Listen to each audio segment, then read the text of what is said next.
I do not see anything that threatens national security because people are asking for a referendum. There should be a referendum.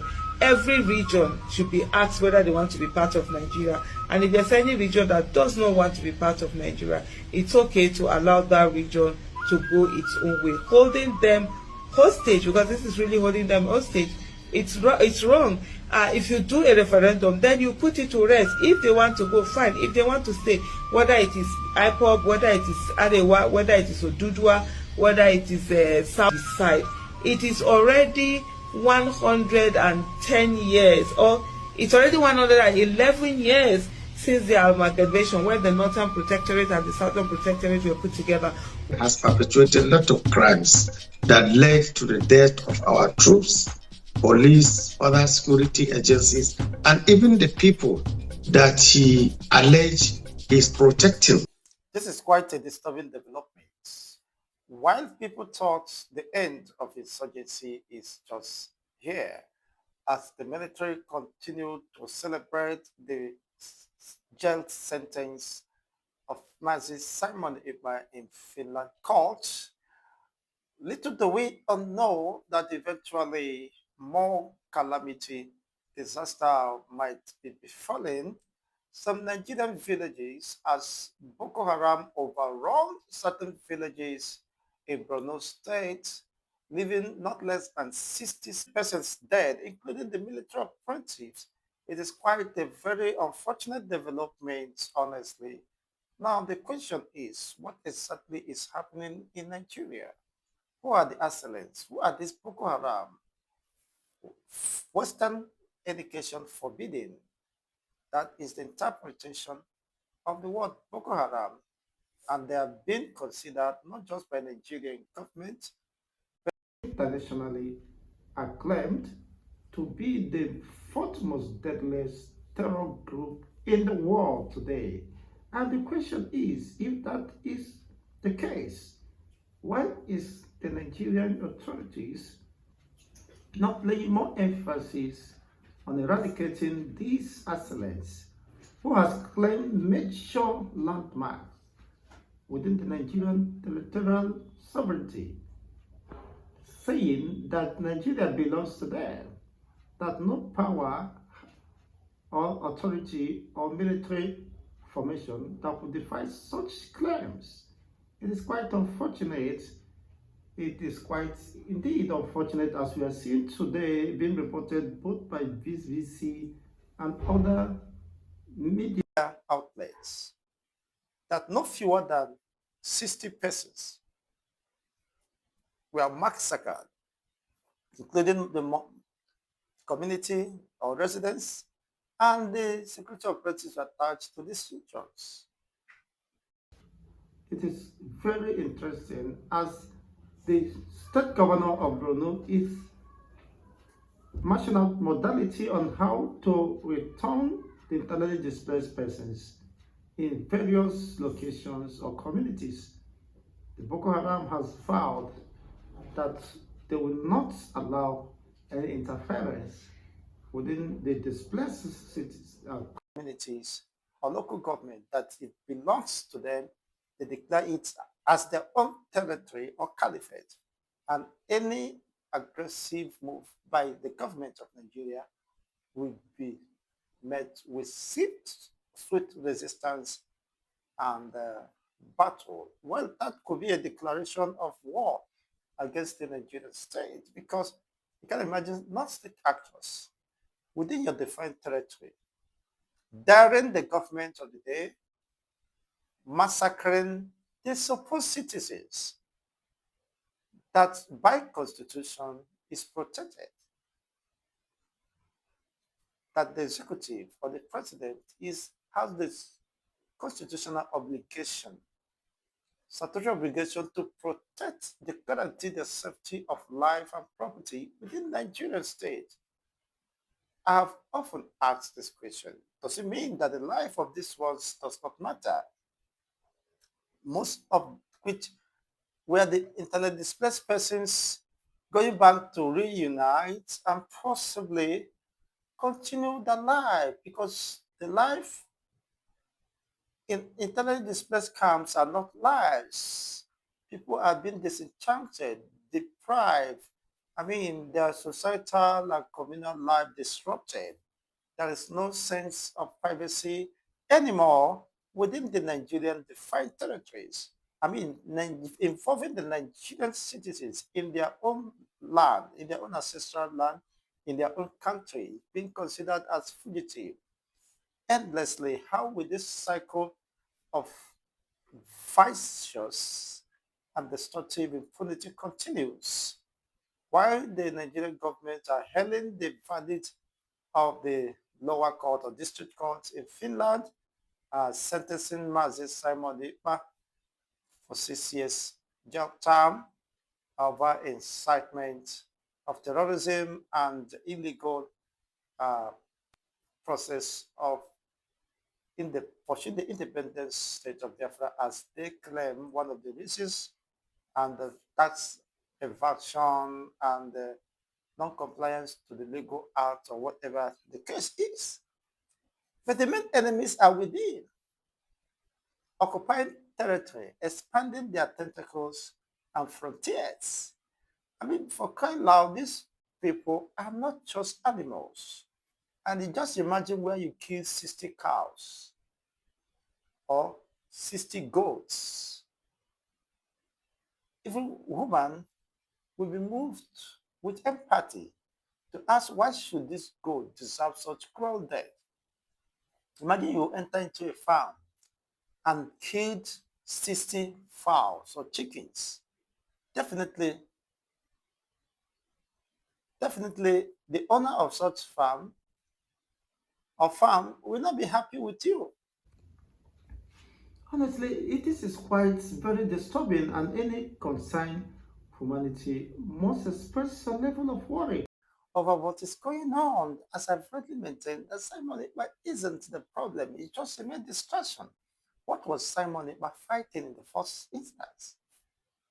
So he don't want to belong to Nigeria.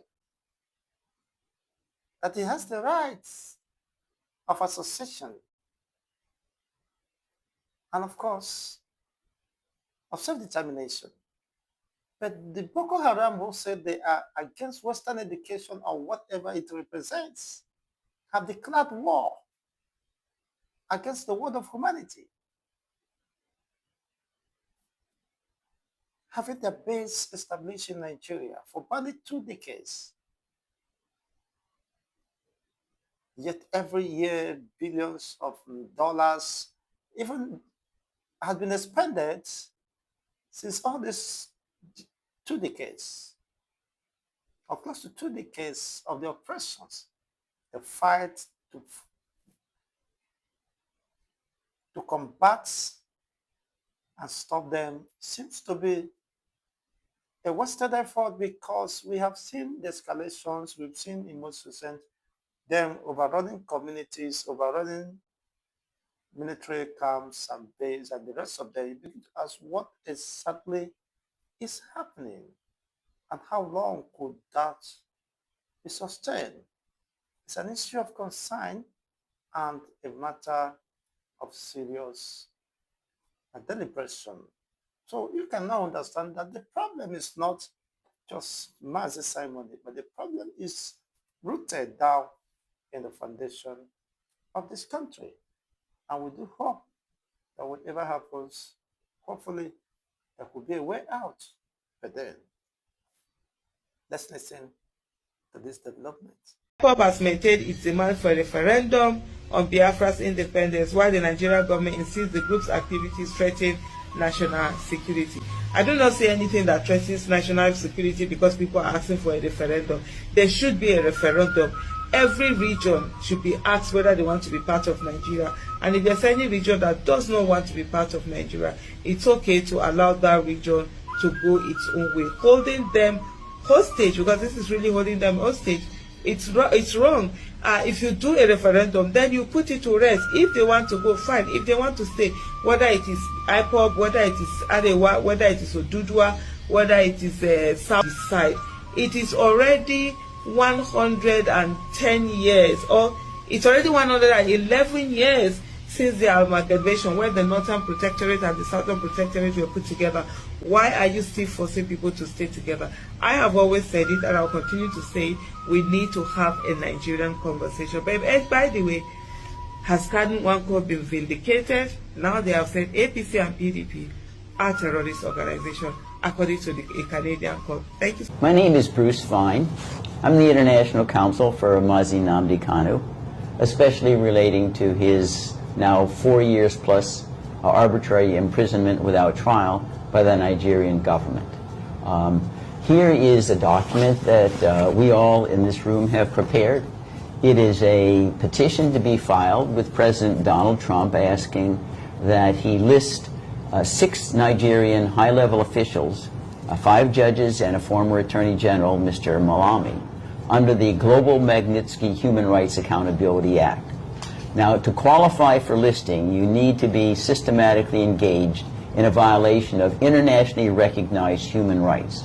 And all of these listed individuals have been engaged in persecution of Nnamdi Kanu for over 4 years, denying him a right to fair trial, denying him a right to freedom, denying him a right to speak with counsel, and most importantly, denying him a right to free speech, trying to punish him for peaceful advocacy of a time-honored justification for self-determination, most recently undertaken in South Sudan, for the Biafran people to decide whether they wish to chart their own destiny as opposed to remaining in the Nigerian orbit.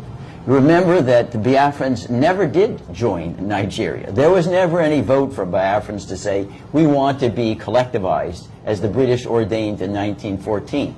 You don't need to secede from a company that you never joined in the first instance. And that's what Nnamdi Kanu's campaign is about, indeed the higher campaign from Biafrans. So this particular provision of the Global Magnitsky Act empowers the president to freeze all the assets and to prohibit any travel to the United States of any person listed under the Act, which means they would never travel to the United States. Many of them may have homes here, may have stocks here, all of those be frozen. They couldn't do any business here ever. Moreover, the Magnitsky Act also is stigmatizing. It brands you as someone worthy of others who are listed, who are notorious criminals, the president of North Korea, and others that are household words for violating human rights. So that's where we're doing. It's not a choice that we made initially. We worked very hard with the UN Working Group on Arbitrary Detention to try to get Nigeria to comply with its order to immediately and unconditionally release Nnamdi Kanu. We pleaded with Nigeria, here's the directive, just please comply with it. All we got was no, no, no. We'll ignore everything. So after all peaceful avenues of redress have been exhausted, we are now resorting to the Global Magnitsky Act as one of the final ways we can hold Nigeria accountable outside the corrupt Nigerian system. The President of the United States has his own independent authority to exert the powers of the United States to pressure Nigeria to comply with the working group decision, and that's what this petition seeks to accomplish. What the government did is a crime. Think of this obtuseness.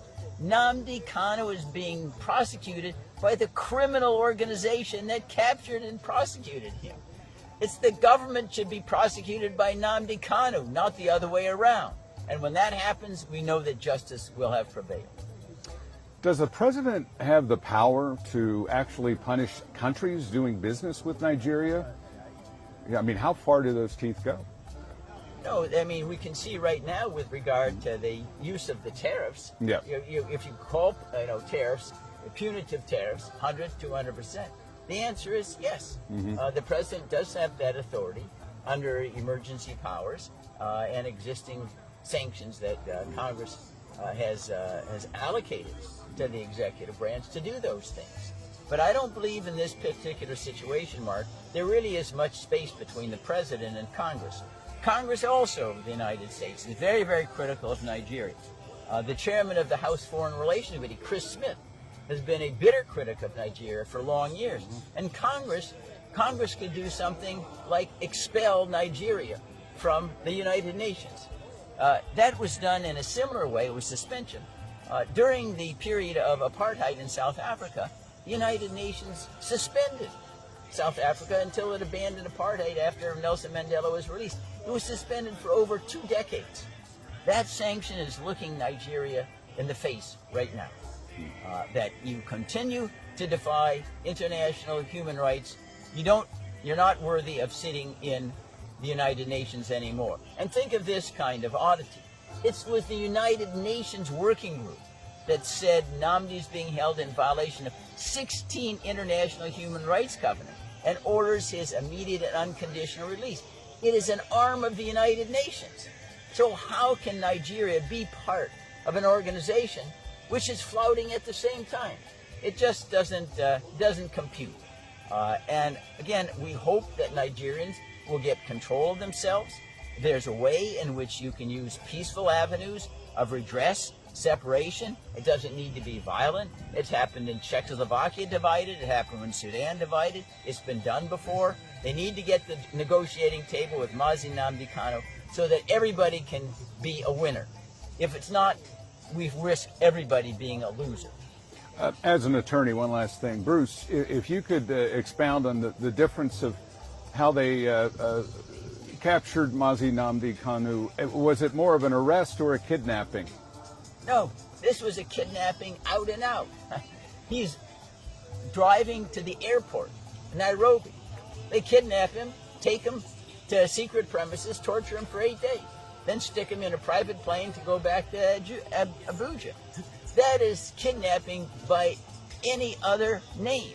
Moreover, the Nigerian courts themselves have acknowledged the kidnapping but said, well, it doesn't really matter. You can prosecute the fruits of your kidnapping, which runs contrary to all law. That is, a fundamental rule from the beginning of time is you shouldn't let crime pay.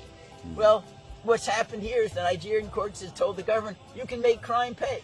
You can engage in crime to capture somebody and then keep them and prosecute them and put them in prison. Malam Abubakar Malami. The violations include ongoing arbitrary detention as determined by the United Nations Working Group on Arbitrary Detention, denial of the right to fair trial, judicial endorsement of Mr. Kanu's kidnapping, torture and extraordinary rendition from Kenya to Nigeria. Nigeria's protracted persecution of Nnamdi Kanu for peaceful advocacy of a self-determination referendum in Biafra commenced as early as 2015. In September 2017, Nigeria's military attempted to assassinate Nnamdi Kanu in his hometown.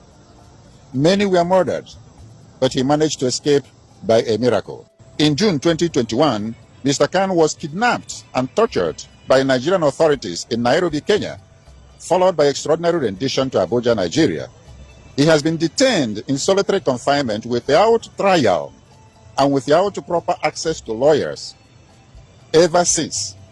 The United Nations Working Group on Arbitrary Detention found on July 20, 2022 that Nnamdi Kanu's detention violated 16 international human rights covenants.